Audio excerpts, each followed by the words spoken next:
আজকে আবারও রান্না করেছি বড়ি, কুমড়ো বড়ি, সজনে ডাঁটা, আম দিয়ে। এটা আমার এবং আমার হাজব্যান্ডের খুবই পছন্দ। আমার বড় মেয়ে এই বড়ি রান্নাটা খুবই পছন্দ করে। এই বড়ি আমার দাদি আগে হাতে বানাতো, নিজে বানাতো।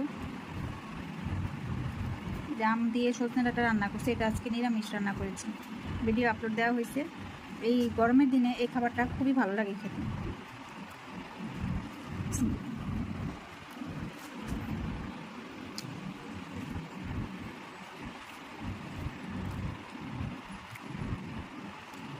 এই বড়িটা না খুব সুন্দর, একদম হাতের তৈরি মনে হয়।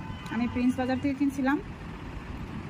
রান্না করার পরেও না ভাঙে না, এই যে আস্তে আস্তে আছে। আর কতগুলো থাকে না, চাউলের গুঁড়া না আটা মেশানো থাকে, সুজি সুজি লাগে, একদম মজা লাগে না।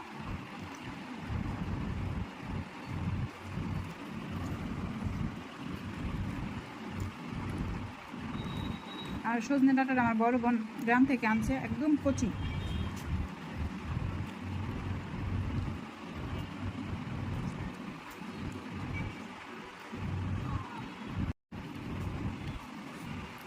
আজকে আমার আম্মাকে ওই বড়ি দিয়ে কয়েকটা ভাত খাওয়াইছি, অল্প করে।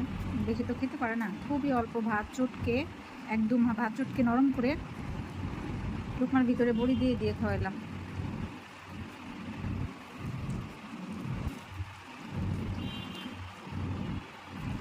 আর আম্মাকে খাওয়াবো বলে আজকে তরকারিতে কোনো ঝাল দিই নি আমি, খুবই অল্প ঝাল দিয়ে রান্না করছি, যাতে আমার মা একটু খেতে পারে।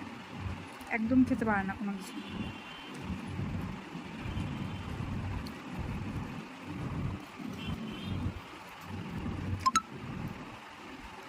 আম দিয়ে সজনে ডাঁটা, হালকা হালকা একটা টক, আর সাথে বড়ি। আলহামদুলিল্লাহ খুবই মজা হয়েছে খাবারটা। আর দুপুরে না এ ধরনের টক খাবার খেতে কিন্তু ভালোই লাগে।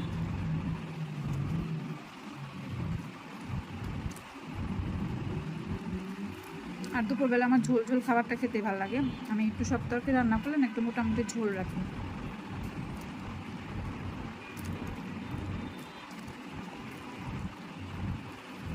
কিন্তু আমি যে খাবারগুলো রান্না করতেছি বাচ্চাদের বেশি একটা পছন্দ না। ওরা মাংস পছন্দ করে, কিন্তু আমি রান্না করতেছি না ইচ্ছা করে। ওদের এগুলো খাওয়া দরকার।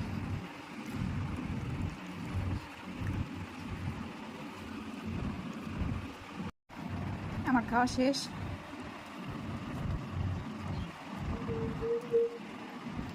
আলহামদুলিল্লাহ আজকে খাওয়াটা খুবই মজা।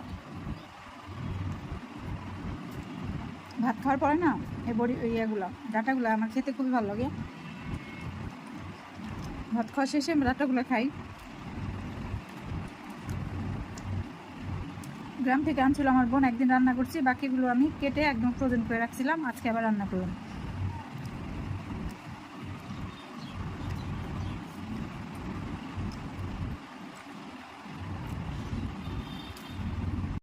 এই যে কেটে পুটে খেয়ে শেষ করে নিলাম। আলহামদুলিল্লাহ, সবাই ভালো থাকবেন। আল্লাহ হাফেজ। আমারও খাওয়া শেষ।